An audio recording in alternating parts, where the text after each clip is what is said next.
안녕하세요. 생활의 앵커의 앵신입니다. 여러분들은 부자에 대해서 한번 생각해 보신 적 있나요? 저는 부자가 되고 싶다. 부자가 되고 싶어. 이런 생각을 한 적은 없어요. 말은 항상 했지만, 난 진짜 부자가 될 거야. 난 정말 부자가 돼서 행복해질 거야. 이런 얘기는 많이 했지만, 그런 생각은 없고, 저는 그냥 작은 소망이 있었어요.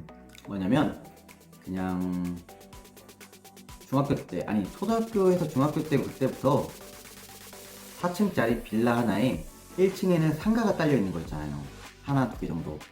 그걸 가지고 싶었어요. 흔히 말해서 건물주라고 얘기를 해요. 요즘에는 세대주보다, 우리가 부자가 되기 위해서는 기본적으로 돈을 많이 벌어야 돼요. 많이 벌면 많이 적금하고 그만큼 많이 쌓이고 그러면 부자가 될 수 있고 그만 편하게 살 수 있고 너무나도 좋은 일이죠. 하지만 어렵잖아요. 그게 돈이 많이 벌려요? 요즘 취업도 안 되는 한국에. 근데 물가는 왜 이렇게 비싸고 세금은 왜 이렇게 많이 내고, 거의 월급의 세금이 몇 %인지 모르겠어요. 실수령이 장난이 아니네요. 장난이야, 애들 장난. 근데 중요한 거는 우리가 보통 부자가 되려면 어떻게 해야 돼요? 여러분, 재테크를 하세요. 재테크 주식이 있고요, 펀드 있고요, 뭐 또 뭐 있을까요? 부동산 있고, 채권 있고, 뭐 예금, 적금, 뭐 EPX, 뭐 ETX, ETF 뭐 등등등 다양하게 있죠. 어음 있을 거고, 뭐 방카브랑 이것저것 많아요. 하지만 여러분, 가장 수익률이 높은 게 뭔지 알아요? 가장 수익률이 높은 거, 이거 아무도 안 알려주려고 했는데 가장 수익률이 높은 거는 안 쓰는 거예요. 알고 계셨죠? 여러분, 은행 적금은 요즘에 1, 2%예요. 2%도 아니다. 1.25%. 즉 무슨 말이냐면요, 1.25%, 100만원 넣으면 12,500원 나오는 거예요. 12,500원 나오는데 1년에 12,500원에서 거기서 14.5% 떼면 만원도 안 나와요. 많이 나온다고요? 긍정적인 생각이시네요. 자, 반대로 주식, 이제는 상한가가 30%예요. 예전에 제가 주식할 때까지만 해도 15%였는데 상한가, 하한가가 15%였는데 이제는 30%란 말이에요.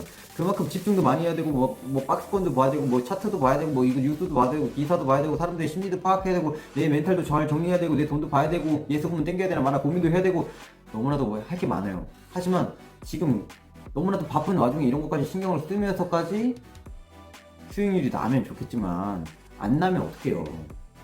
자, 펀드 뭐 잘 될 것 같죠? 그리고 ETF 이 주식을 뭐 딱딱 쪼개가지고 뭐 하나 이렇게 펀드 형태로 만든 ETF요?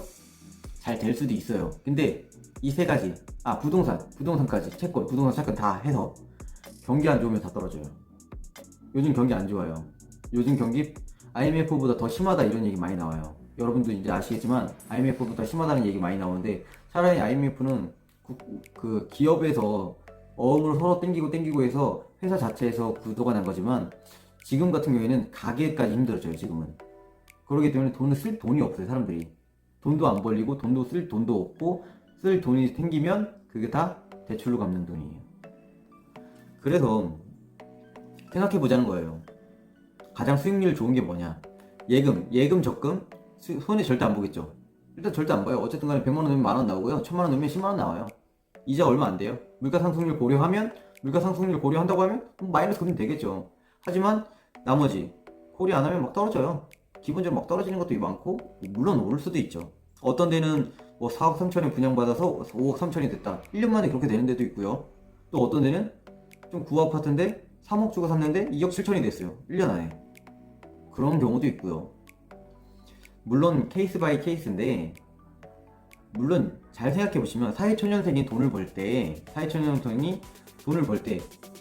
주식에 투자할 수 있지만, 또는 부동산에 투자하기엔 돈이 좀 부족하지 않겠어요? 물론 스푼이 골드 스푼이면 다르겠죠. 저는 골드 스푼은 없고 골드 키위 정도까지, 제 사치도 골드 키위 정도였는데, 골드 스푼 사실 걱정 안 해도 되겠죠. 하지만 요즘에 흑수저도 사치죠. 수저가 어디 있어요? 요즘 그냥 인도식 카레죠. 그냥 손으로 먹는 거예요, 그냥. 근데 중요한 포인트는, 제가 말씀드리고 싶은 거는, 우리가 힘들게 번 돈, 한 방 보겠다 이렇게 날리시지 말고 공부 열심히 해서 어떻게 차트 이렇게 해가지고 나중에 그렇게 성과 보실 수 있겠죠. 그런 거 아니라면 모험하지 마세요. 모험하지 마시고 일단 차곡차곡 적금하세요. 그럼 1.2%니까 왜 이렇게 금리가 100만원 맡겨서 100만원 준다, 1000만원 넣어봤자 10만원 준다, 일은 그래도 마이너스 되는 것보다 낫고 안 받는 것보다 낫잖아요. 근데 가장 큰 수익률 아시죠? 안 쓰는 거. 그건 100%예요. 우리는 여기서 생각해 볼 게 고정 지출과 유동 지출에 대해서 봐야 돼요. 고정 지출 무조건 나가는 거죠. 월세 등등등 나가겠죠. 근데 유동 지출은 자기가 조율할 수 있어요. 수익률이 여기서 1% 나고 여기서 30% 난다지만 지금 유동 지출에서 고려를 한다면 수익률이 100%예요. 여러분들은 이 패턴을 먼저 익히셔야 돼요. 어떻게 익히시냐? 일단 저축을 만약에 100만 원을 받는다면 일단 50% 또는 70%는 저축을 하세요. 그리고 내가 가지고 있는, 만약에 100만 원이 이만큼이다, 그럼 나는 30만 원만 쓸 거야 라고 하면 통장을 30으로 줄이세요. 잔고를 따로 만들어서. 그러면 돈이 다 썼네 하면 잘 안 쓰려고 하는데 100만 원에 남겨놓고 30만 원 넘어가네 하면 아직 그래도 내가 좀 여유가 있으니 자연스럽게 쓴단 말이에요. 물론 돈도 쓰지 말고 궁핍하게 살아 이런 건 아니에요. 이런 건 아니지만 기본적으로 모으려는 의지와 생활 패턴 그리고 과소비하는 습관을 줄여야지 나중에 돈을 많이 번다 하더라도 일정 씀씀이가 작아서 그 돈을 그 이상 더 모을 수가 있어요. 근데 사실 저는 뭐 주식도 그렇고 펀드도 그렇고 ETF도 그렇고 부동산도 그렇고 다 좋아요. 다 좋은데 일단 우리 시기라는 게 있잖아요. 뭐 할 때 뭐 시기, 어떤 시기가 있고 뭐 할 때는 어떤 시기가 있잖아요. 요즘 경기가 워낙 안 좋다 보니까 버는 금액도 중요해요. 하지만 사용하는 금액도 중요해요. 그 내 고정 지출과 유동 지출을 잘 구분하셔가지고 최대의 수익률을 남기라고요. 최대의 수익률. 100% 수익률 가는 거예요. 100% 수익률? 어렵지 않아요. 어떤 수익률보다 가장 높은 수익률이에요. 뭐죠? 안 쓰는 거. 물론 거지같이 사주세요 이런 게 아니에요. 쓸 때 쓰더라도 불필요한데 굳이라는 걸 하는 거예요. 제가 말씀드리고 싶은 거는 마중물을 만들어라. 우리 그거 알죠? 펌프.